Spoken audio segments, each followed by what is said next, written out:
우리 옆에 분들과 한 주간 평안하셨습니까? 간단하게 목례로 인사를 하도록 합시다. 한 주간 평안하셨습니까? 오늘 제가 전할 설교 제목은 기도는 특권이라는 제목입니다.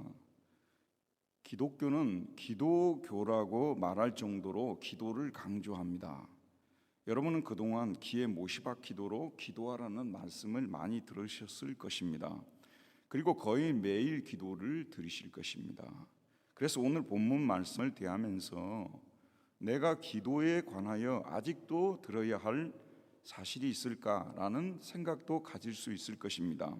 저는 오늘 여러분에게 아직도 여러분이 아셔야만 하는 또 한 가지 중요한 사실을 말씀드리고자 합니다.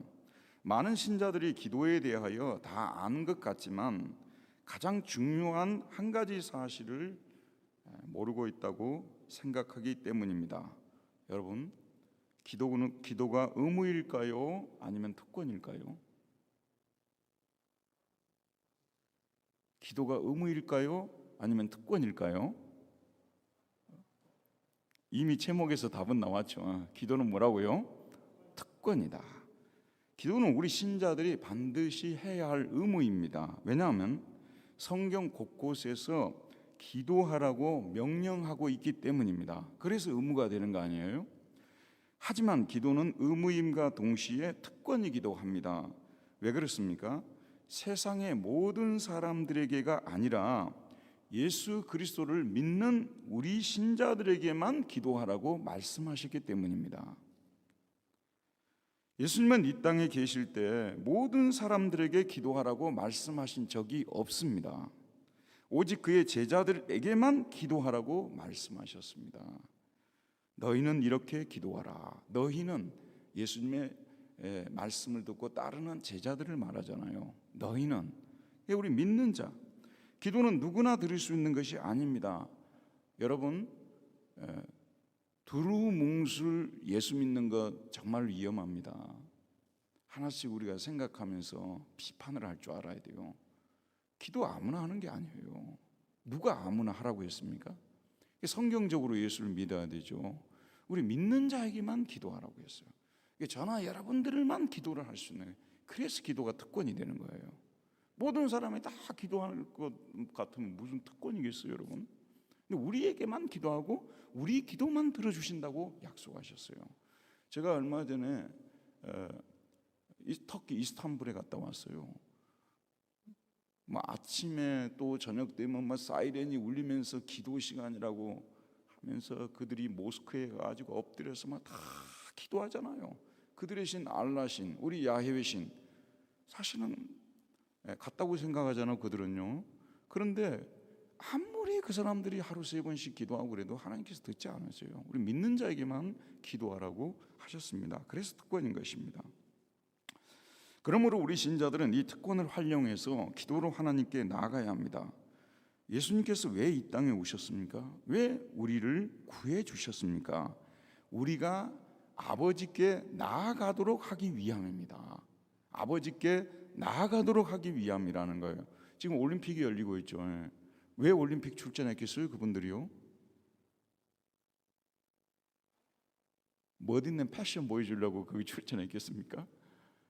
올림픽 뭐하러 출전했겠어요? 금메달 따려고 하는 거 아니에요. 그래서 우리 국민들에게 나아가고 나중에는 청와대에도 한번 나아가고 그런 생각 가지고 거기 간 거지. 그래서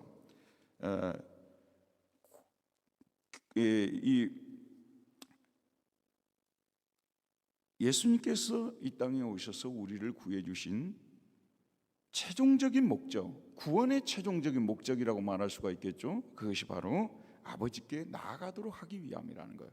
거기까지 예수 믿었습니다, 구원받았습니다, 제사함 받았습니다, 영생 얻었습니다, 그 정도가 아니라 아버지께 나아가도록 하기 위함이라는 거예요. 거기까지 가져야 된다는 것입니다. 구원의 최종적인 목적은 아버지께 나아감입니다. 오늘 에베소 2장 14절부터 마지막 절까지 보면 그 예수 그리스도의 십자가 사역부터 시작하거든요. 여러분, 구원은 예수 그리스도의 십자가 사역을 통하여 완성되었습니다.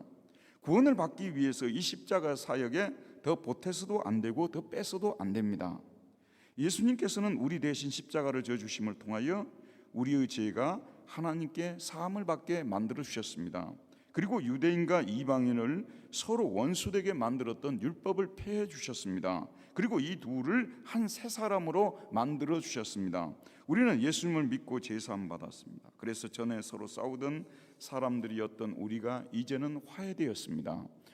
그런데 문제는 여기서 끝이 아니라는 것입니다. 하나님께서 그 이상의 일을 이루기 위해서, 그러니까 우리가 에베소서 설교를 들으면 이 앞부분 화평의 사역에 대해서 막힌 담이 허리졌다는 거, 율법이 폐해졌다는 거 많이 들어요. 그런데 아버지께 나아가려 함이니라까지 와줘야 되는데 스톱이 되어버리면 안 되는 것이에요. 거기까지 가야 되는 것입니다.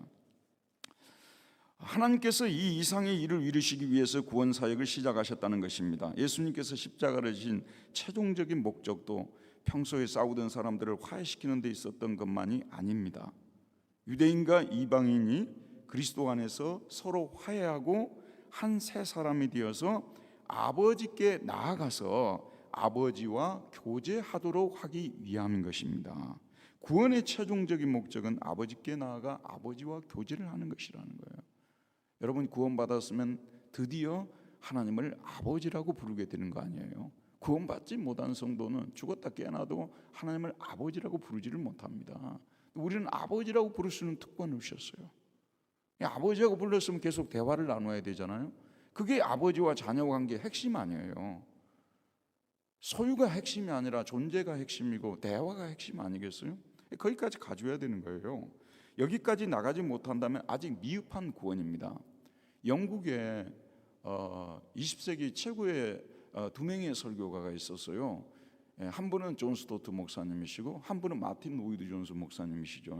마틴 로이드 존스 목사님, 대한민국의 성도님들 또 목사님들 그분 책 참 많이 읽고 많은 도전을 받잖아요. 지금도 읽어도 은혜가 돼요. 근데 그분이 이렇게 지적을 했어요. 이는 저로 말미암아 우리 둘이 한 성령 안에서 아버지께 나아감을 얻게 하려 하심이라. 이것이 구원의 주요 목표요 목적입니다. 이것이 사도가 여기서 특별히 강조하고 싶은 것입니다. 모든 그리스도인들이 함께 아버지께 나아간다는 사실을 강조하고 있습니다. 유대인들과 이방인들도 한 성령으로 그의 존전에 한 몸으로 나아갑니다. 이것이 클라이막스입니다. 이것이 클라이막스라니까요. 아버지께 나아가는 데까지 가야 구원이 된다.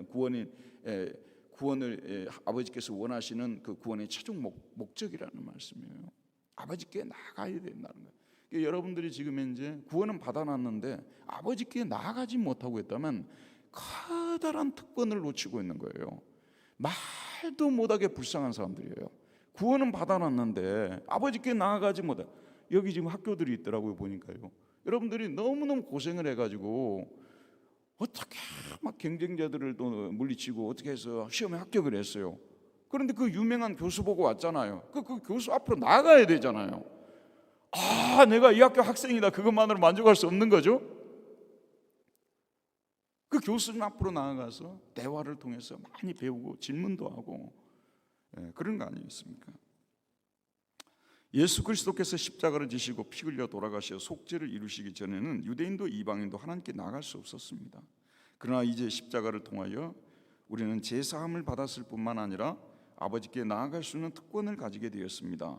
사도는 여기에 대하여 이렇게 말합니다. 오늘 18절 말씀 우리 다 같이 한번 읽어보도록 할까요? 잠깐만요.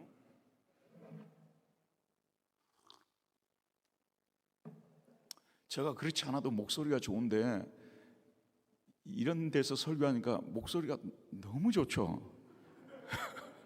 예전에 제가 이 아나운서 지망생이었어요. 진로를 좀 바꿔서 그러지. 아마 인물이 안 됐어요. 탈락했을 거예요.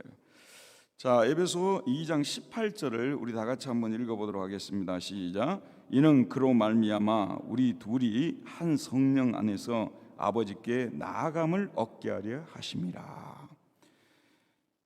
예수님께서 십자가를 지시기 전에는 우리가 아버지께로 나아가고 싶어도 접근, 영어로는 어세스먼트라고 하죠. 접근, 독일어는 주강이라고 합니다. 주강이 차단되어 있었어요.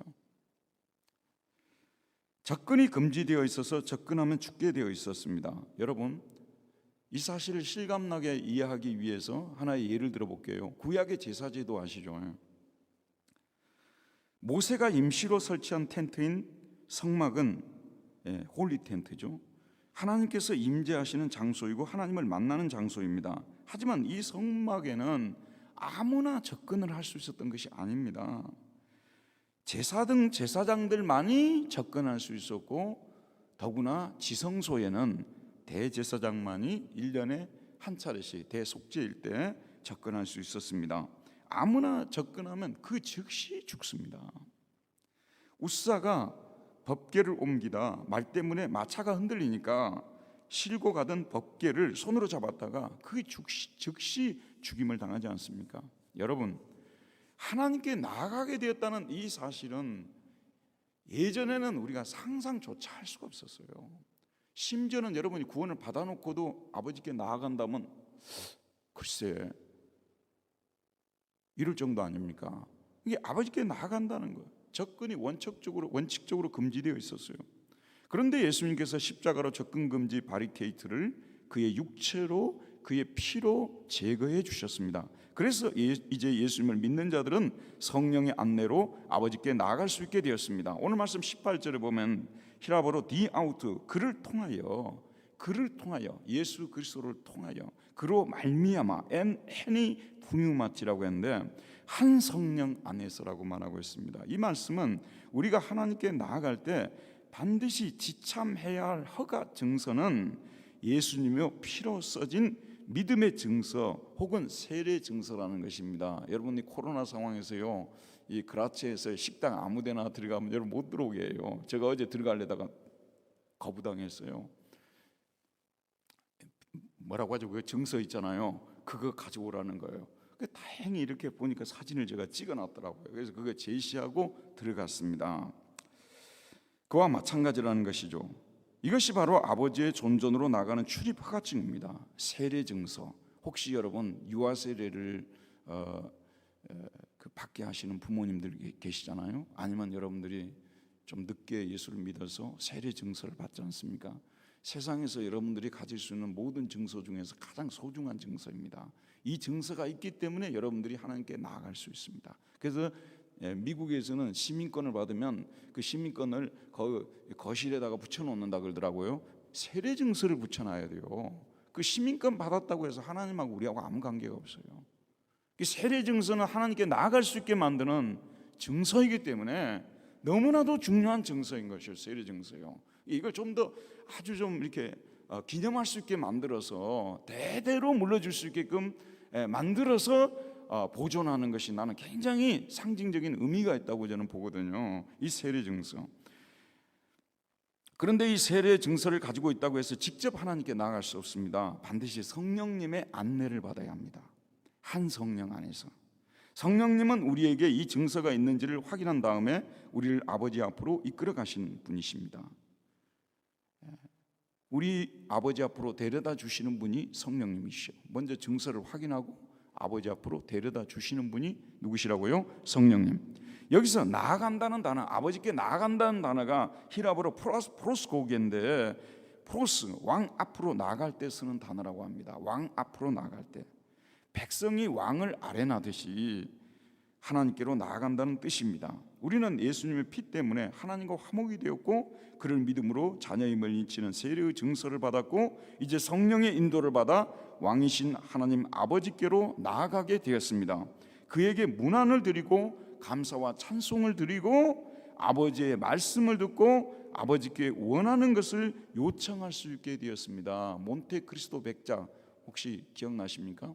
그 섬에 있다가 어떻게 구출이 되었어요. 그래서 다시 복권을 하고 복직을 하고 왕 앞으로 나아가는 이런 관계 속으로 우리가 들어오게 되었다는 말씀이 되는 것입니다. 다시 한번 말씀드립니다마는 주님께서 우리를 구원하신 최종적인 목적은 우리로 아버지 하나님 앞으로 나아가도록 하기 위함이었다는 사실입니다.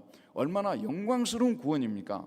제가 어렸을 때 시골에서 신앙생활을 했는데 목사님 한 3분 정도가 제가 있을 때 오셔서 설교를 하셨어요. 교회 양육을 하셨던 것이죠. 근데 참 유감스럽게도 이 아버지께 나가야 된다는 그 기도가 특권이라는 말씀을 한 번도 해준 적이 없어요. 만약에 그때 그 설교를 한 번이라도 해주셨으면 지금보다도 훨씬 더 많이 기도 응답을 받았을 것이고 그랬는데 그런 말씀을 해주신 적이 없으셨어요. 그래서 제가 더 여러분에게 전달해주고 싶은 거예요, 이 사실을요. 여러분, 예수님께서 이 땅에 계실 때 하나님께로 나아가는 바리케이트가 없어지고 우리가 자유롭게 아버지께 나아갈 때가 올 것을 여러 번 말씀해 주셨어요. 특별히 예수님께서 유언설교 있잖아요, 고벨설교. 요한복음 14장에서 17장에 보게 되면 예수님이 하늘로 올라가시기 전에 고벨설교를 하세요. 이 고벨설교는 유언설교라고 말할 수가 있잖아요. 이 유언설교는 가장 중요한 얘기만 하는 설교예요. 그런데 예수님이 기도에 관한 가르침 여러 군데 나오잖아요. 근데 주기도문이 있어요. 또 뭐 구하라 그리하면 너에게 주실 것이고 그런 가르침이 계시는데 요한복음 14장에서 17장이 가장 집중적으로 기도를 가르치고 있다는 거예요. 주목해 봐야 돼요. 여러분, 그게 얼마나 중요했으면 돌아가시기 전에 그렇게 많이 강조를 했겠냐는 그런 말씀이에요. 대표적인 구절들 한번 읽어드릴게요. 요한복음 14장 6절에 보면 예수께서 이르되 내가 곧 길이요 진리요 생명이니 나로 말미암지 않고는 아버지께로 올 자가 없느니라. 자, 이 말을 조금 우리가 바꾸어서 해석을 해보게 되면 너희들이 나를 통해서 이제 아버지께 나아갈 수 있게 되었다. 다른 사람들을 통해서가 아니라 오직 나를 통해서 너희들은 아버지께로 나아갈 수 있게 되었다. 이래야 되는데 이 구절이 거의 길이요 진리요 생명, 예수님만이 길이고 진리고 생명이고 다른 사람 아니야, 이것만 이야기를 했지 기도와 관계 속에서 이 구절을 별로 생각을 못 해봤던 거예요. 예수 그리스도를 통해서 아버지께 나갈 수 있게 되었다는 걸 강조하고 있는 것입니다. 그 다음에 14장 13절에 보면 너희가 내 이름으로 무엇을 구하든지 내가 행하리니 이는 아버지로 하여금 아들로 말미암아 영광을 받으시게 하려 함이라. 내 이름으로 무엇이든지 내게 구하면 내가 행하리라. 역시 우리에게 내가 하늘로 올라가면 내가 아버지 옆에서 너희들의 기도를 다 받아서 아버지께 아래서 응답되게 할 테니 부지런히 내 이름으로 구하면 무엇이든지 구하면 내가 응답하겠다는 그 말씀이에요. 그 다음에 15장 7절에 보면 너희가 내 안에 거하고 내 말이 너희 안에 거하면 무엇이든지 원하는 대로 구하라 그리하면 이루리라. 너희가 내 안에 거하고 내 말이 너희 안에 거하면 너희가 무엇이든지 원하는 대로 구하라. 근데 제가 이렇게 설교하면요, 어떻게 원하는 대로 구합니까? 다 그래요. 성경은 뭐라고 말씀하십니까? 너희가 내 안에 거하고 내 말이 너희 안에 거하면 무엇이든지 원하는 대로 구하라, 이렇게 말씀하고 있습니다. 그 다음에 16장 23절에 보면 그날에는 너희가 아무것도 내게 묻지 아니하리라. 내가 진실로 진실로 너희에게 이르노니 너희가 무엇이든지 아버지께 구하는 것을 내 이름으로 주시리라. 지금까지는 너희가 내 이름으로 아무것도 구하지 아니하였으나 구하라 받으리니 너희 기쁨이 충만하리라. 하나님 아버지에 대해서 여러분, 중세의 종교개혁이 왜 일어났냐면요, 하나님을 너무너무 무서운 사람으로 만들어 놓은 거예요. 그렇게 무서운 분이 아니라는 거예요. 악을 행하는 사람들한테는 무서운 분이지만 예수 그리스도를 믿는 사람들에게 그렇게 자상한 아버지가, 하나님이 그렇게 자상하신 아버지라는 걸, 이것을 성경에서는 말씀하고 있는데 중세 기독교는 너무나 엄하신 하나님에 대해서 심판하고 소멸하는 하나님에 대해서만 얘기를 해놓고 이렇게 무엇이든지 구하면, 여러분 보세요. 여러분 자녀들을 지금 키우고 계시잖아요. 여기 보면 대부분 젊은 분들이어서 자녀들을 지금 뭐 초등학생, 중학생, 고등학생 키우고 있는데 그분들이 그 아이들을 제가 그분들이라고 합니다. 왜냐하면 그분들이 무서운 분들이기 때문에 그분들이 그 부모님한테 나올 때 요거는 아버지한테 아뢰면 안 돼, 요거는 아뢰면 될 거야, 다 계산해서 안 나와요.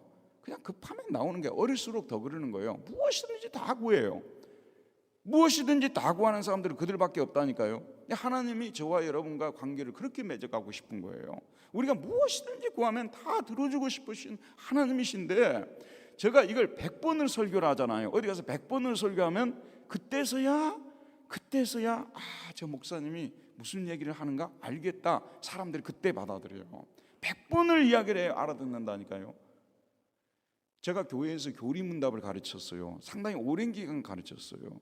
처음에 이제 목회를 시작하고 나서 웨스트민스터 신앙고백서도 가르치고 또 이 루터교 신앙고백서 콤페시오 아우구스타나도 가르치고 또 하이델베르크 요리문답도 가르치고 막 많이 가르쳤는데 가르치면서 느낀 거 뭔지 아세요?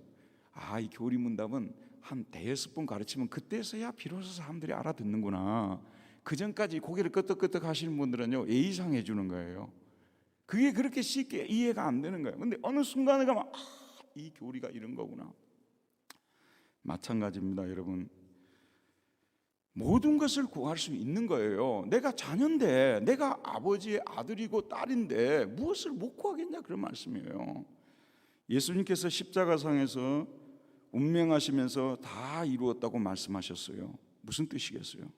이제 드디어 우리 죄인들이 아버지께 나아갈 수 있는 모든 바리케이트들을 다 제거해 주셨다, 그런 말씀이에요. 이제 아버지께 나아가는데 어떠한 바리케이트도 없어요. 언제든지 예수의 이름으로 나아갈 수 있게. 그게 바로 십자가상에서 다 이루었다 하신 말씀의 핵심적인 뜻입니다. 그러면 예수님만 이렇게 말씀하셨느냐? 아니에요. 사도들도 이 사실을 강조했습니다. 사도 요한 아시죠? 예수님께서 특별히 사랑하셨던 사도 요한이 요한일서 5장 14절에서 이렇게 말합니다. 그를 향하여 우리가 가진 바 담대함은 이것이니 그의 뜻대로 무엇을 구하면 들으심이라. This is the confidence we have in approaching God라고 했습니다. 이것이 확신이에요. 우리가 하나님께 접근하면서 가지는 담대함, 확신이다. 사실 신에게 담대함이라고 쓸 수 있는 종교는 기독교밖에 없어요. 어떻게 우리가 하나님께 담대히 나아갈 수 있습니까? 어떻게 담대히 접근할 수 있습니까? 그러나 사도는 뭐라고 하냐 그러면요, 우리가 담대히 접근할 수 있는 상황에 들어오게 됐다. 여러분 왜 접근을 못합니까? 왜 두려워하십니까? 담대하게 접근하십시오, 이렇게 말씀하고 있어요. 사도 바울도 이 사실을 강조를 하는데 로마서 5장 2절에 보면 또한 그로 말미암아 우리가 믿음으로 서 있는 이 은혜에 들어감을 얻었으며, 또한 그로 말미암아 우리가 믿음으로 서 있는 이 은혜에 들어감을 얻었으며, 이 은혜에 들어감을 얻었음에가 이게 프로사고겐 에이스텐 카린타우텐입니다. 그의 은혜 속으로 접근. 여기 아까 지금 우리 본문에서 썼던 접근이란 주강 똑같은 단어를 쓰고 있어요. 우리가 그로 말미암아, 예수로 말미암아 믿음으로 이제 하나님께 들어갈 수 있는 접근권을 얻게 되었다고 말씀하고 있어요. 그 다음에 에베소 2장 18절의 단어와 똑같은 단어를 사용하고 있죠. 그 다음에 에베소 3장 12절에서도 바울이 이 단어를 사용하는데 우리가 그 안에서 그를 믿음으로 말미암아 담대함과 확신을 가지고 하나님께 나아감을 얻느니라. 담대함과 확신을 가지고, 무슬림들요, 제가 이번에 어떤 학회에서 우리 총회, 이제 보니까 우리 합동 측 총회 그 전체 목사님들 대상으로 이슬람에 대해서 제가 발표를 했어요. 사실 여러분, 이슬람은요, 하나님께 요구한다는, 알라에게 뭔가를 요구한다는, 뭔가를 바란다는 말이 성립될 수가 없어요. 의무밖에 없어요. 거기는요, 무슨 특권요? 접근했다거나 죽죠. 정말 우리가 예수를 믿게 되고 특별히 우리 개신교 신자가 되었다는 것이 얼마나 감사한 일인지. 우리가 그 안에서 그런 믿음으로 에베소 3장 12절에 보면 담대함과 확신을 가지고 하나님께 나아감을 얻느니라. 여기도 보면 우리가 그 안에서 텐 파레시안, 담대함과 카이 프로사고겐, 접근을 가지고 이렇게 말하고 있어요. 그렇게 접근하게 되었다, 그 말입니다. 그 다음에 히브리서 4장 12절에서도 히브리서 저자는 이 접근의 진리를 확인시켜주고 있습니다. 히브리서 4장 16절에 보면 그러므로 우리는 긍휼하심을 받고 때를 따라 돕는 은혜를 얻기 위하여 은혜의 보좌 앞에 담대히 나아갈 것이니라. 여기도 역시 프로스 에르코메사 해가지고 우리가 나아갑시다. 청유행이에요, 청유행. 우리가 은혜의 보좌 앞으로 나아갑시다. 여러분, 이렇게도 많은 문제를 가지고 있으면서 왜 하나님께로 나아가지 않고 다른 데로 나아가고 있습니까? 아버지께로 나아갑시다, 이렇게 호소하고 있는 것을 볼 수가 있습니다. 담대함을 가지고 나아가라고 말하고 있어요. 어디로 나가라고요? 은혜의 보좌 앞에. 예수 그리스도께서 오시기 전에는 보좌는 심판의 보좌였어요. 하나님의 보좌는 접근했다는 다 죽는 보좌예요. 그러나 예수 그리스도께서 오심으로 이 은혜의 보좌가 하나님의 보좌가 은혜의 보좌로 바뀌어버린 거예요. 저와 여러분들은 언제나 기쁨으로 나아갈 수 있는 보좌가 되어버린 거예요. 긍휼하심을 받고 때를 따라 돕는 은혜를 얻기 위해서, 이처럼 사도들도 예수님의 십자가를 통하여 우리가 제사함을 받게 되고 아버지의 자녀의 신분을 얻게 되어 성령의 안내를 받으면서 아버지 앞으로 나아가서 아버지와 교제하게 된 사실을 강조하고 있습니다. 자, 여러분, 우리 기독교인들은 기도의 특권을 사용해야 합니다. 우리 기독교인들은 항상 우리가 하나님께 해드려야 할 의무와 하나님께 요구할 수 있는 특권을 동시에 생각해야 합니다. 한쪽만 생각하면 안 돼요. 우리는 의무가 있어요. 왜냐하면 하라고 했으니까. 그 다음에 또 너희에게 이렇게 해주겠다고 말씀하셨으니까 특권을 가지고 있는 겁니다. 그런데 제가 우리 교회에서는 설교 시간에 자주 강조하는 것이 무엇이냐면, 처음에 대한민국에 기독교가 들어올 때 천주교는 이미 개신교보다도 100년 전에 들어왔고요, 개신교는 1884년에 이제 개신교 선교사들이 들어왔잖아요. 언더우드나 아펜첼러, 알렌 이런 사람들이 들어오게 되었는데, 처음에 들어올 때부터 우리나라의 그 토양은 무엇이냐면 유교라든지 샤머니즘이라든지 불교라든지 도교라든지 그 어떤 종교도 사람을 기쁘게 만드는 종교가 없어요. 다 슬프게 만드는 종교예요. 그래서 예전에 종교인이 된다고 하면요, 가장 이렇게 슬픔의 기색을 많이 하는 사람이 돼야 된다는 뜻을 의미했어요. 종교인이 돼가지고 막 저처럼 어디 가서 웃고 다니고 막 방방 뛰고 막 말도 안 되는 얘기죠. 그게 우리나라 종교의 토양이었어요. 그러다 보니까 목사님들이 강단에서 설교를 하실 때 너무 의무적으로 많이 설교를 해버렸어요. 기독교인은 이걸 해서는 안 되고 이걸 해야 되고, 기쁨으로 뛰노는 아버지와 교제하고 행복할 수 있는 그런 기독교를 거의 얘기를 하지 않고 거의 다 의무적으로만 이렇게 설교를 하게 된 거예요. 여러분, 그래서 우리 한국 기독교인들은 예수 믿는 것이 그렇게 큰 기쁨이 아니에요. 뭐 의무화라고 하면 그건 잘해요. 왜냐하면 몸에 배였어요. 지금 우리 코로나 상황에서 우리나라 사람들이 말을 제일 잘 듣는다 그러잖아요. 왜냐하면 너무 훈련을 많이 받았고 시키는 대로 다 해요. 방역 아주 K 방역하면 유명하잖아요. 지금은 좀 뚫린 감이 있습니다만은, 근데 이 특권에 대해서는 정말 안타깝습니다. 많은 기독교인들이 특권을 가지고 있으면서도 활용을 못합니다. 여러분, 이곳 오스트리아 국가에 살면서 여러분이 가질 수 있는 특권이 무엇인지 혹시 알고 있습니까? 1991년에 제가 독일에 있는 베를린에서 목회를 시작했어요. 그때 이제 공부도 할 겸 여기 왔었는데, 교회가 이렇게 하나님 인도하셔서 사역도 함께 시작을 했었는데, 박사과정을 하고 있는 어느 가정에 제가 신방을 갔어요. 가서 이렇게 쭉 얘기를 나눠보니까 그 박사과정 하시는 그 집사님 남편분도 이분 경북의 봉화에 그냥 이름만 대면 알 수 있는 유명한 약국집 아들이에요. 돈도 많은 집 아들이에요. 그리고 그 부인을 이렇게 부인과 이렇게 쭉 얘기를 나눠보니까 이 부인은 어떤 부인이냐 그러면 대구의 유명한 부자의 딸이에요. 그 집에 가면은 모든 가구가 외제라고 그러더라고요. 그분들의 얘기가 거기까지 좋았어요. 아, 그런 분들인가 보다. 이제 제가 그렇게 했는데 그 다음 말이 더 중요한 거예요. 끝까지 들어봐야 돼요. 야구에서 공은 언제까지 봐야 돼요? 야구에서 타자가 공을 치려면 언제까지 봐야 돼요? 끝까지 봐야 되거든요. 끝까지 들어봐야 돼요. 뭐라고 얘기를 하냐 그러면, 자기는 이러이러한 서류를 해가지고 어디에다 냈고 어디에다 냈더니 이렇게 독일에서 자기들한테 주는 것이 많다라는 거예요. 근데 저는 그분보다도 10배나 못 사는 사람이었거든요. 10배나 더 어려운 상황에 놓여 있었는데 저는 아무것도 못 찾아 먹고 살고 그분은 다 찾아 먹고 살고, 말도 안 되는 일이 벌어지게 된 거예요. 그분은 정말 안 받아도 될 사람들 아니에요. 그런데 그분들은 다 특권을 찾아 먹는 거예요. 법을 다 알아가지고, 물론 독일어를 다 할 줄 아니까 막 이게 번역을 해가지고 서류를 제출하고, 사실 서류 몇 가지만 제출하면 다 되거든요. 그런데 저는 진짜로 도움을 받아야 될 상황인데 킨더길트 그 당시 있었어요. 그거 외에는 아무것도 못 받았어요.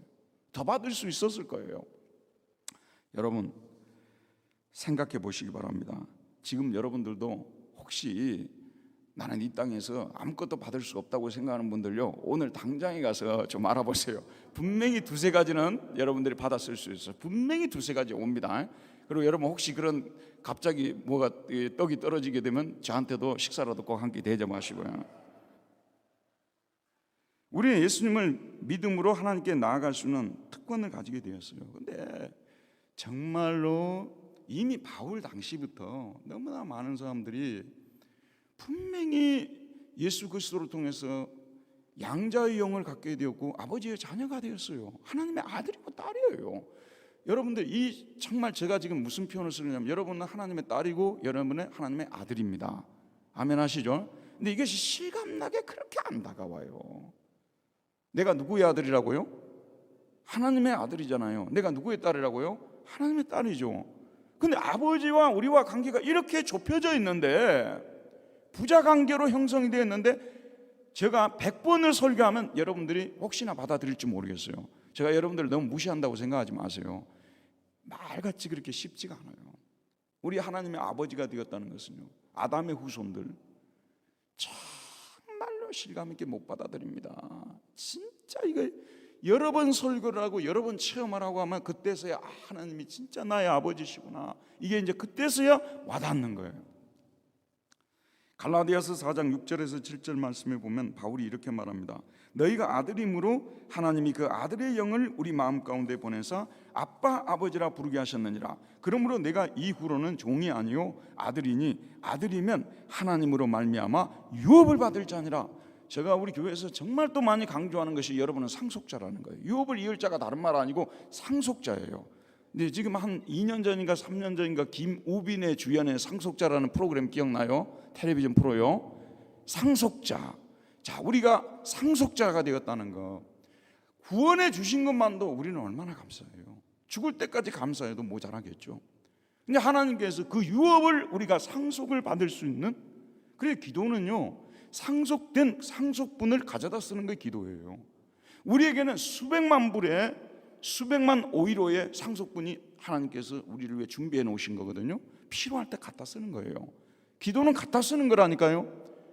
없던 걸 주는 게 아니라 우리에게 원래 상속분으로 주어졌던 걸 우리가 가져다 쓰는 게 기도예요.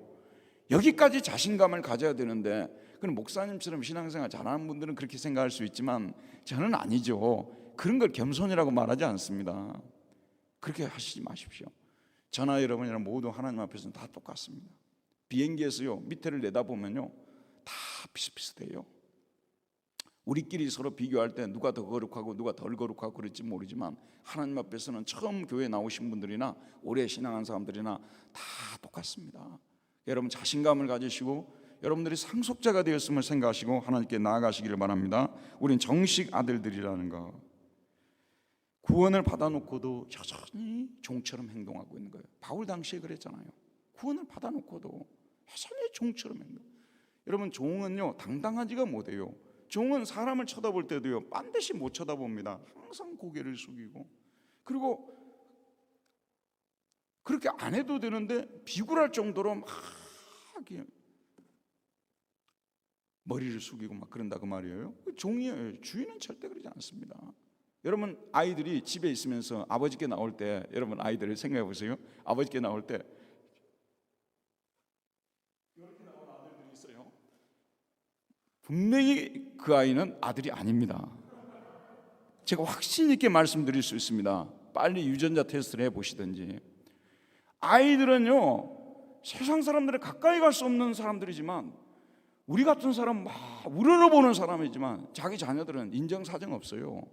오히려 가가지고 막 나무라고 부모를 막 왜 이렇게밖에 인생을 못 사냐고 이렇게 하고. 그거는 자녀만이 할 수 있지 다른 어떤 누구도 그렇게 할 수가 없습니다. 여러분, 에베소 교인들요 참 많은 어려움을 가지고 있었어요. 이 에베소라는 도시가 소아시아 전체 사람들이 섬기던 아데미 우상을 섬기는 곳이었어요. 여러분 아시죠? 7대 불가사의 그 에베소 신전 있잖아요. 아데미 여신을 섬겼어요. 근데 그 도시 사람들은 다 아데미 우상 산업을 해가지고, 산업이 다 우상 산업이에요. 그걸로 먹고 사는 사람들이었는데, 예수를 믿는다는 것은 무엇을 말합니까? 그 우상 산업에서 손을 떼야 되잖아요. 그 당장 생계의 문제가 그분들에게는 실제적으로 닥쳐오게 되는 거 아니겠습니까? 그런 문제. 또 여호와 하나님을 버린 사회, 국가 있잖아요. 도시 다 타락하게 돼 있어요. 저와 여러분이요, 물론 우리 모두가 죄인이에요. 죄 안 짓고 사는 사람 아무도 없죠. 그래도 우리가 여호와 하나님을 믿고 살면요, 그래도 많은 부분에 있어서 죄와 떨어져 사는 사람들이에요. 하나님을 버리고 나면요, 정말 그 도시가 급격하게 타락해 버리는 것입니다. 제가 설교를 짧게 하려고 결심하는데 나이가 60이 넘으면 떠오르는 대로 이 설교를 한다 그래요. 앙겔라 메르켈 목사님 딸인 줄 아시죠? 그분이 동성연애 있잖아요. 이걸 갖다가 처음에는 계속 제동을 걸었어요. 나중에는 너무 물결이 세니까 알아서 투표를 하라고 해서 이제는 개인이 결정을 할 수 있는 상황이 되어져 버렸거든요. 법적으로 제재가 안 되게 되어 있어요. 그래서 어떻게 됐습니까? 우리 아들들도 독일에 살고 있는데 걱정이 돼서 전화를 할 때 저한테 그렇게 전화를 하는 거예요. 온 천지 그냥 그 사람들이 사용하는 깃발이 있잖아요. 그 내가 이번에도 그 베를린 중심에서 우리 집까지 한번 걸어오면서 호텔들을 봤는데 호텔들에 그런 게 대부분이 꽂혀 있어요. 아, 정말 죽을 지경입니다. 하나님을 떠나면 이렇게 돼버립니다, 여러분. 그래서 메르켈이 그때부터 쭉 올라가다가 쫙 밑으로 떨어졌어요. 이제 저 혼자 생각할 때 그렇게 생각하는 거예요. 하나님을 믿고 산다는 것이 여러분 도덕적으로도 얼마나 수준 높은 삶을 사는 것인 줄 아십니까? 하나님을 떠나버리면 사정없이 추락해버려요, 사람들이요. 그래서 결국은 지금 이 오이로파가 유럽이 지금 이제 사정없이 추락을 해버린 거예요. 에베소가 그랬던 거예요. 우상을 섬기니까. 그리고 또 에베소 교인들을 괴롭히는 유대인들이 있었어요. 이 사람들은 계속 들어와가지고 계속해서 자기들처럼 할 일을 받고 자기들처럼 율법을 지켜야 된다고 얘기를 하는 거예요. 여러분, 내가 지키고 싶어서 내가 좋아서 지키는 율법만이 우리에게는 구속력이 있어요. 억지로 시켜서 억지로 율법을 지키는 것은 성경적이 전혀 아닙니다. 내가 좋아서 율법을 지켜야 되는 거예요. 자, 또 히랍 사람들이 있어요. 이 사람들은 아카데미를 세워놓고, 근데 거기에 사람들이 또 에베소 교인들이 배운 것이 좀 약했다 그 말이에요. 그러니까 또 이분들이 좀 이제 나중에 가게 되면 상류사회 사람들하고 하이 소사이어티 이런 또 교제를 좀 나누고 싶거든. 그러니까 아카데미를 그 사람들을 또 막 이렇게 부러워하고 주눅 들고, 그래서 그 사람들이 이렇게 또 너희들의 신앙은 너무나 초보적이다. 너희들의 신앙은 너무나 초보적이고 좀 더 고등한 신앙을 가져야 된다. 이런 사람들 영지주의라고 했어요. 영적으로 깊은 지식을 가져야 된다고. 이런 사람들 또 얘기를 하니까 거기에 또 이렇게 기가 죽고, 또 에베소 교회 안에서 사람이요, 들어보세요 여러분, 살기가 좀 좋고 수입도 좀 있고 그다음에 여러분들 살기가 좀 나름대로 안정이 되게 되면 사람 좀 간용이 생겨요. 그런데 살기가 너무 팍팍하게 되면 힘들면 간용이 없어져요. 그래서 작은 일에도 막 이렇게 삐지고 작은 일에도 막 신경질을 내고, 그래서 이 유학생 이 외국의 이 소위 말해서 우리 한인 교회들이 어려운 거예요. 근데 유럽은 좀 나은데 미국은 100명만 넘어도 깨져버려요. 너무 사람들이 예민하니까 막 까딱하면 누가 무시한다 그러고 아무도 안 무시하는데 이렇게 되어져 버리는 것이 에베소 교회가 딱 그랬습니다. 그래서 바울이 뭐라고 얘기했냐 그러면, 그래서 오늘 말씀들이 다 나온 거예요. 그럼 우리가 이런 상황에서 어떻게 해야 되냐? 기도하자는 것입니다. 기도하자는 것이죠. 왜 기도의 특권을 활용하지 않냐 그 말이에요. 기도의 특권을 활용해야 되잖아요. 예컨대 저도 목회 사역을 하면서 이러저러한 일들로 문제가 생기기도 하고 속상한 일도 생기기도 하고 또 어떻게 생각하면 우울해지기도 하고 침체가 되기도 하거든요. 근데 그거 어떻게 해결하겠어요? 제가요, 누구를 찾아가서 호소하겠어요? 손을 들고 하나님 앞에 나와서 부르짖는 것밖에 없어요. 근데 놀랍게도 부르짖으면 위로부터 내려오는 힘이 공급이 돼요.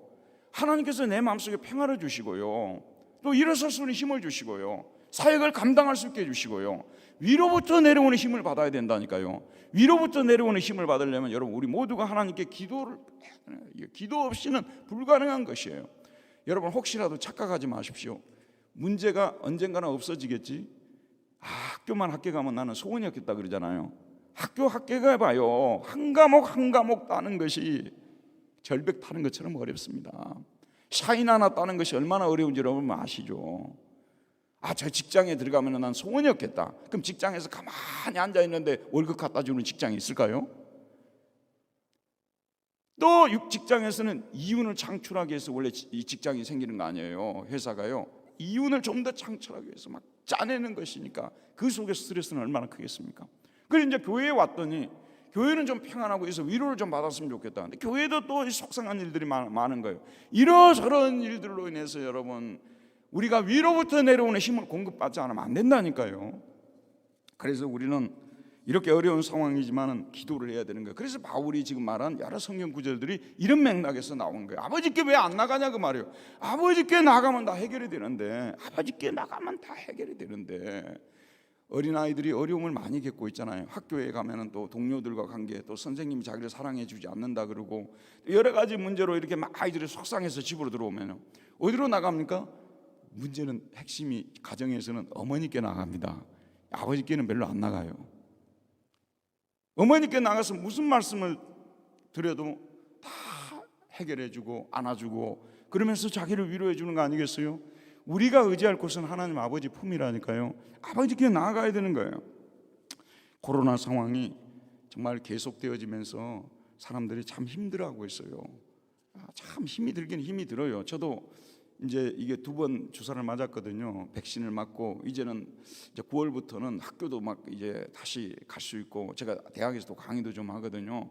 이제 마음껏 강의도 하고 이렇게 교회도 좀 마음껏 하고 뭐 점심도 같이 먹고 너무 좋겠다고 했는데 갑자기 또 뭐 7월에 뭐 또 뭐 2,000명 가까이 되면서 막 사람들이 막 짜증을 내요. 요즘 막 속상해, 막 힘들어하는 것입니다. 이럴 때 여러분, 영적으로 우리가 강건해져야 되는 것이에요. 그리고 침체에 빠지지 않도록 우리가 많이 기도해야 되는 것이고요. 또 여러분들이 지금 하고 있는 일들 있지 않습니까? 그런 데에 대해서 자꾸 마음이 약해져요.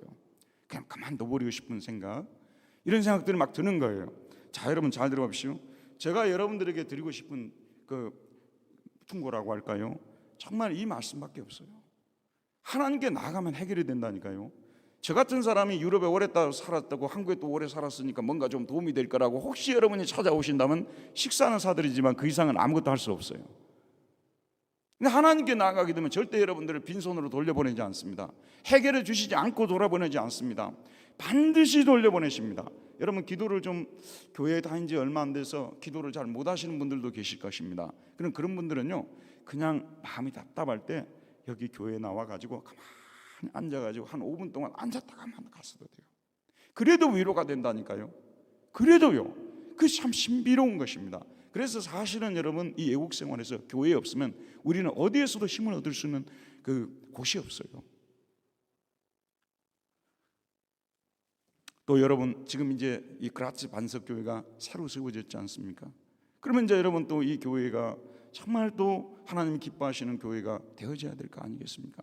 저는 개인적으로요, 세상에서 어떤 교회가 가장 좋은 교회일까? 일을 많이 하는 교회. 저희 교회 옆에가 분당에 그 큰 교회들은 다 모였어요. 만나교회 5분 안에 간 만나교회 있고, 그 다음에 이찬수 목사님 분당 우리 교회 있고, 그 다음에 저기 갈보리 교회 있고, 할렐루야 교회 있고, 할렐루야 교회는 제가 탁구 치러 다녀요. 고마워 죽겠어요. 저를 위해서 탁구장 만들어놔서 거기 가면 딱 세워놓고 마음껏 치고 와도 되고, 그 다음에 또 저 밑에 가면 이동호 목사님 지구촌 교회, 뭐 거기 죽전에 무슨 교회 다 모여 있어요. 거기에요. 여러분, 제가 그런 비유를 들어요. 그런 교회에서 일주일에 들어오는 헌금이 얼마나 될까? 나는 모르겠어요. 제가 물어본 적도 없고요.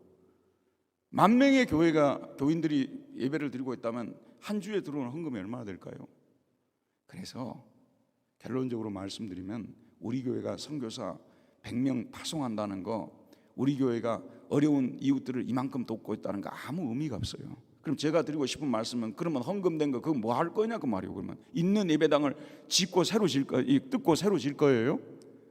저는요, 죄송합니다만은 만약에 제가 그런 교회 담임 목회자가 된다면은 그분들보다도 3배 정도 더 선교사님들을 도울 자신이 있습니다. 저 돈 갖고 돕는 것도 아니잖아요. 교인들 헌금 가지고 돕는 것이고. 그러면 교회 돈을, 헌금이 들어온 것을 은행에 넣어놓고 이자노를 할 거예요? 아니면 어디 투자할 거예요? 들어오는 즉시 내보내야 되잖아요. 제가 드린 말씀은 뭐냐면, 교회가 무슨 일한다는 것은요, 그거는 너무 쉬운 일이에요. 사람 많이 모이고 그러면 헌금이 들어오게 되면 얼마든지 좋은 일 많이 할 수 있어요. 문제는 교인들끼리 서로 사랑하고 서로 위로해주고 서로 겸손하고 서로 화목하고. 가장 유럽에서 좋은 교회가 어떤 교회라고 여러분 생각하십니까? 하나님께서 유럽에 있는 여러 교회들을 쭉 이렇게 돌아보시면서 내가 그라츠 반석교회 여기에서 내가 머무르고 싶다. 저는 그런 교회가 최고 좋은 교회라고 생각합니다. 자녀들이 예전에는요, 지금은 우리 집도 한 3명입니다만은 예전에는 10명 둔 가정들도 있고 그랬어요. 근데 그 부모가 연세가 드시면 그 10명 중에서도요, 꼭 자기가 제일 편한 자녀 집에 가서 거하려고 합니다. 하나님께서 어떤 교회에 머무르고 싶어 하실까요? 거처를 삼고 싶어 하실까요? 저는 그렇게 생각하거든요. 숫자가 중요한 것이 아니잖아요. 얼마나 이 교회가 무슨 일을 많이 하는가 그걸 묻지 않겠잖아요. 이 교인들끼리 얼마나 서로 사랑하고 서로 화목하고. 근데 여러분 들어보세요. 자기를 부인하라는 말씀 나오잖아요. 그 다음에 겸손하라. 근데 그건 우리 힘으로 못 이루는 얘기예요. 내가 지금까지 살면서요, 정말로 내가 깨달은 것이 있어요. 수많은 사람들을 만나봤는데 진짜 겸손한 사람들 한 사람도 없더라고요. 다 교만해요. 다 교만합니다. 저도 엄청 교만합니다. 여러분들이 이제 눈치를 못 채게끔 이제 위장을 많이 하는 건데, 모든 사람이 다 교만하고 자기 부인할 수 없어요. 겸손이 우리 힘으로 됩니까? 성령의 도우심으로 되는 거예요. 겸손하게 해달라고 하나님께 많이 기도해야 되는 것입니다. 주여 저는 자기를 부인할 수 없사오니, 왜냐하면 너무 잘난 것이 많아서 자기를 부인할 수 없사오니 저를 자기를 부인할 수 있도록 도와주시옵소서 기도해야 되는 거예요. 겸손하라고요? 그것처럼 무서운 말이 없어요. 실은 불가능한 일을 요구하고 있는 거예요. 어떻게 우리 인간이 겸손해질 수 있어요? 겸손할 수 없어요. 그래서 날마다 하나님 앞에 겸손하게, 속상한 일들이 있어요. 교회에서도 이렇게 서로 인간관계를 맺어가다 보면 속상한 일도 생기고 있어요. 주여 속상합니다. 위로해 주시옵소서.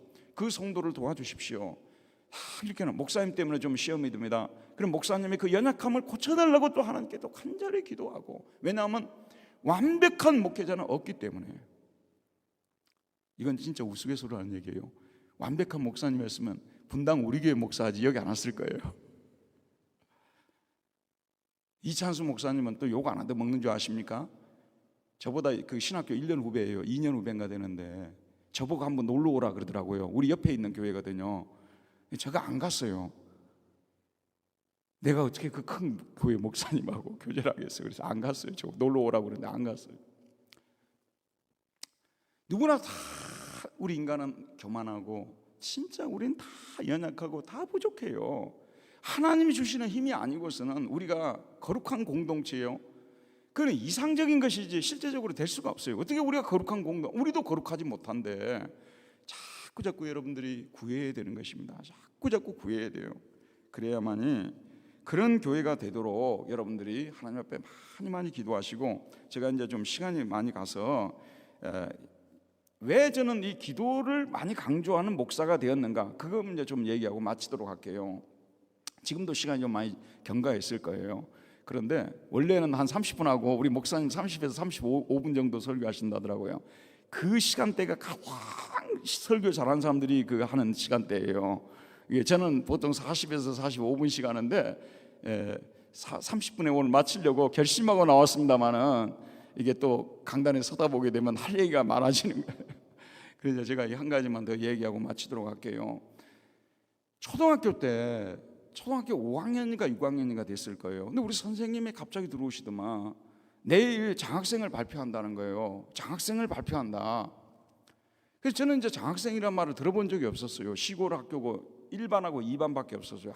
클래스가 2개밖에 없고 작은 섬마을에 있는 학교였기 때문에. 근데 이제 장학생이 어쨌든 좋은 건 줄 알고 하나님께 기도를 드렸어요. 그랬는데 그 뒷날 선생님이 발표를 한데 그 장학생 명단에 저 이름이 나온 거예요.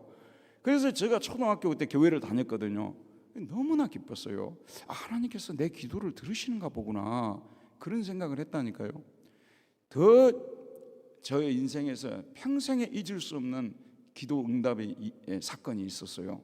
고등학교 다닐 때인데 우리 집이 시골에 있는 학교 앞에 있는 문방구였어요. 그 집도 있고 문방구도 있고 이렇게 되어 있는데 그 교장 선생님이, 예전에 제가 초등학교 다닐 때 교장 선생님이셨는데 갑자기 저를 좀 부르는 거예요.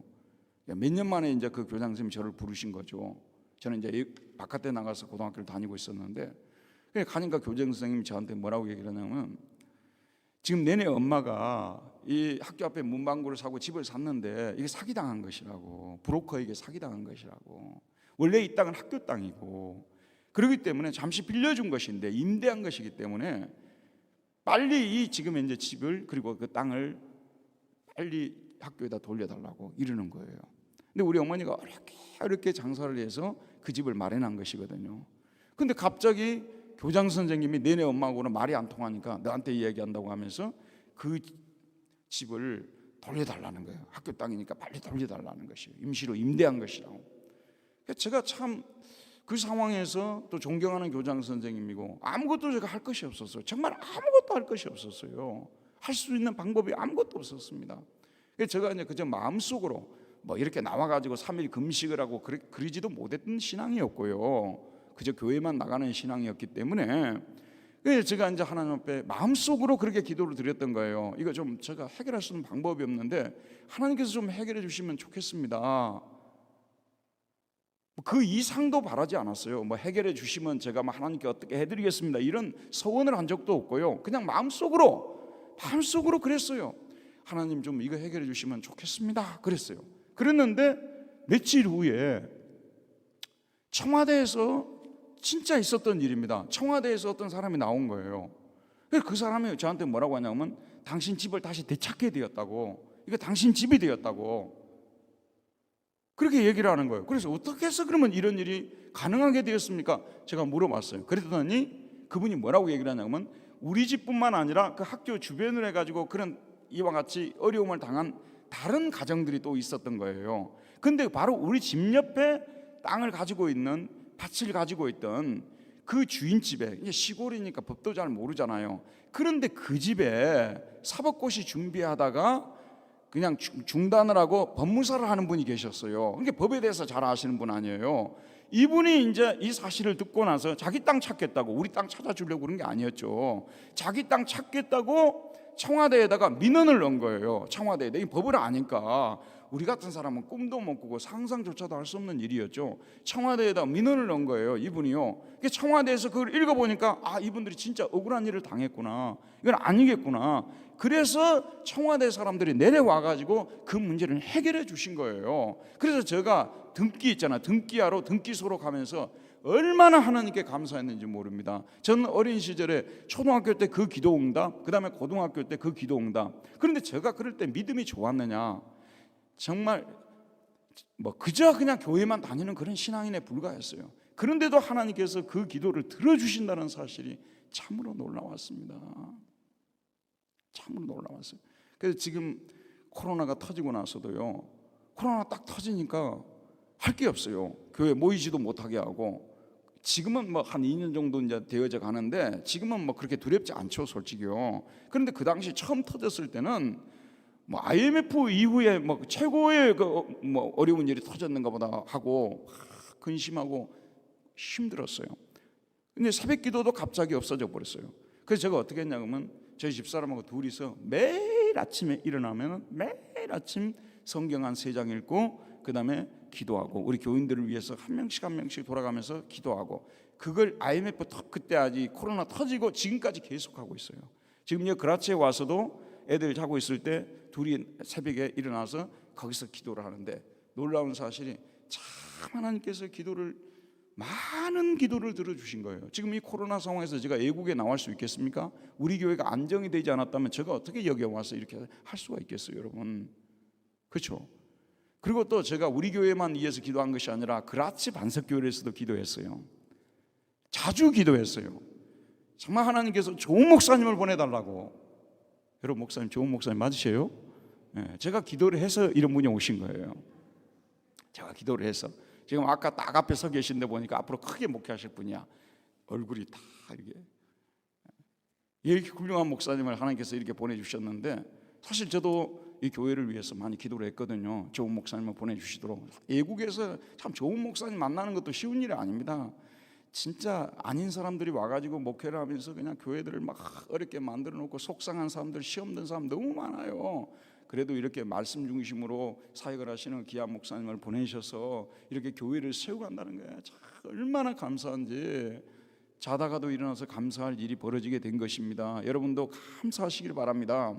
사실 어떻게 보면 목사님도 우리 중에 한 신앙인에 불과하고요, 목사가 뭐 그렇게 교회 신앙생활에서 중요하겠냐 그러는데요, 여러분 나중에는 어떻게 되냐면요, 이 목사님이 나의 신앙에 있어서 얼마나 중요한가,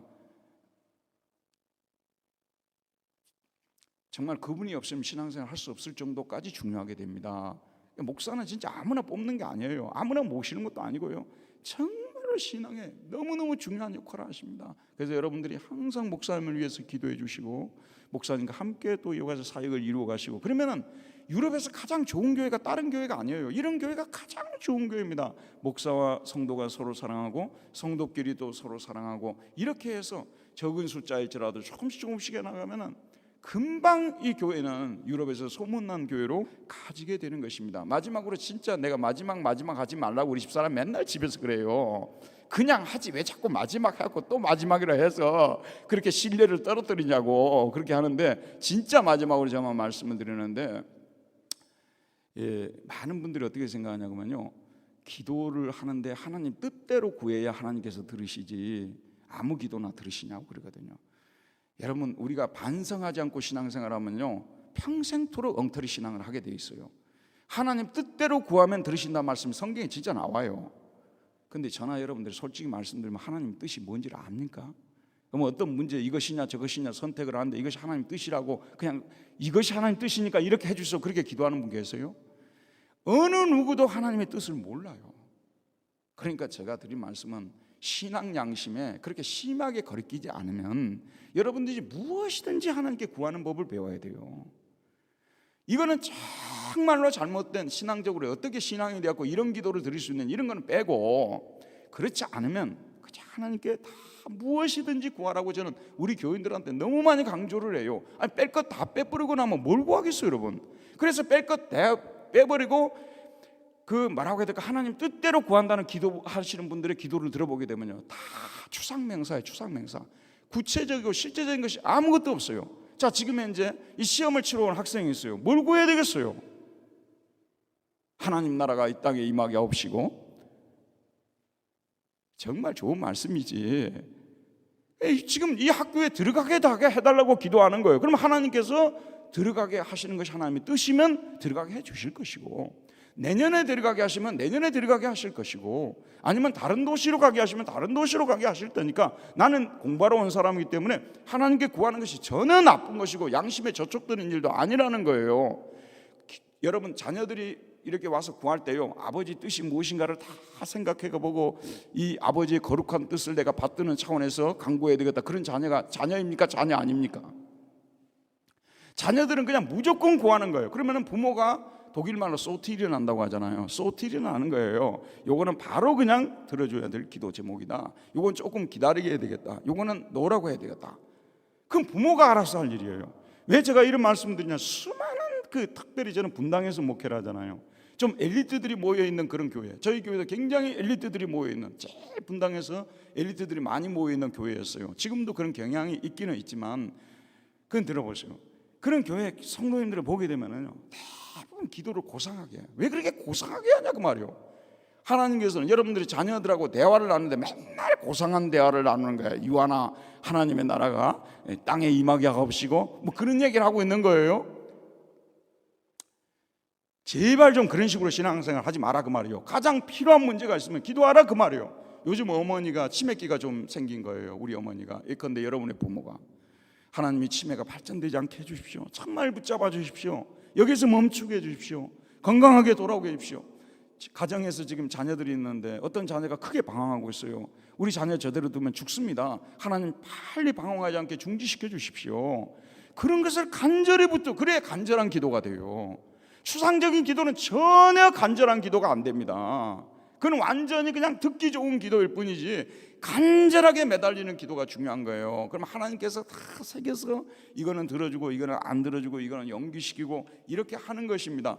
제가 독일에 와가지고 운전을 처음에 배웠어요. 운전을 이렇게 배우는데 저는 이제 한국식으로 먼저 이론 교육을 다 끝나고 나서 그 다음에 이제 운전대를 잡고 밖으로 나가는 줄 알았어요. 그런데 가자마자 운전대를 잡고 바로 나가는 거예요. 옆에 사람 딱 앉아가지고 충격을 받았습니다. 여러분, 100번 기도에 대해서 공부하는 것보다 더 중요한 것이 한 번 더 기도하는 거라니까. 한 번 기도하는 거. 일단 기도하는 것이 중요한 것입니다. 일단 기도에 대해서 공부는 많이 해가지고 막 기도에 대해서 서론, 본론, 결론, 논문 하나 쓸 정도로 탁월한 그러한 사람이라 하더라도 자기가 기도해서 응답받지 않으면 아무 소용이 없다니까 여러분. 그래서 이 신앙의 역설은 무엇이냐면요, 동대문 시장에서 장사하시는 아주머니가 대학 교수보다 더 신앙이 빨리 생길 수 있다니까요. 그 아주머니는 지금 사느냐 죽느냐의 문제를 가지고 신앙생활 하는 거니까 힘들고 어려울 때마다 막 제단 앞에 엎드려서 하나님께 기도를 드리는 거예요. 장사가 잘 되게 해달라고, 우리 아들도 좀 살려달라고 하는데, 이 대학 교수들은 그냥 지성인이요 해가지고 그냥 앉아가지고 막 아주 고상한 얘기만 하고 앉았고, 그것이 마치 훌륭한 신앙인인 것처럼 우리는 배웠어요. 그것이 완벽하게 잘못된 것이라는 말씀입니다. 완벽하게 잘못된 것이에요. 그러니까 오늘부터 여러분, 기도가 뭐라고요? 의무이지만 또 뭐라고 했습니까? 기도는 특권이다 하는 거. 자, 우리 큰 소리 한번 합시다. 기도는 특권이다. 기도는 특권이다. 여러분들 모두 기도 열심히 하십시오. 힘들고 어려울 때마다 기도하십시오. 저도 이번에 여기 여행을 하면서 방문을 하면서 앞으로 사역을 생각하니까 너무 힘이 든 거예요. 여러분, 지금 현재 유튜브 방송 이런 것이 있잖아요. 우리 목사님 설교만 안 듣는 시대예요. 지금은요, 자기가 공부하고 힘들면요, 자기 좋아하는 목사님 유튜브 틀어놓고 은혜 받는 시대가 되었고요, 교회 중심적으로도 신앙생활 안 하는 시대가 되었어요. 그래서 목회자들이 어떻게 해야 될지를 몰라요. 지금 시대는요. 이런 시대 속에서 어떻게 내가 목회를 끝까지 해나갈 수 있을까? 위에 계신 하나님께 다시 한번 손을 들자. 하나님께 엎드려 기도하게 되면 하나님께서 이길 수 있는 힘을 주시거든요. 헤쳐나갈 수 있는 힘을 주시고, 저와 여러분도요, 여기 사시면서 힘들고 어렵고 한국 돌아가고 싶고 고통스럽고 이 공부는 계속 통과되지 않고 연기되고 막 이런 어려운 상황 속에서 계속해서 하나님께 나가서 부르짖으시기를 바랍니다. 하나님께서 때가 되면 여러분의 소원을 반드시 이루어 줄 줄 믿습니다. 은혜로우신 하나님, 오늘도 부족한 저희들을 인도하여 주시고 기도가 특권이라는 이 사실을 다시 한번 일깨워 주신 것을 감사드립니다. 우리 모두 기도하는 성도들이 되게 하여 주옵소서. 예수님 이름으로 기도하였습니다. 아멘.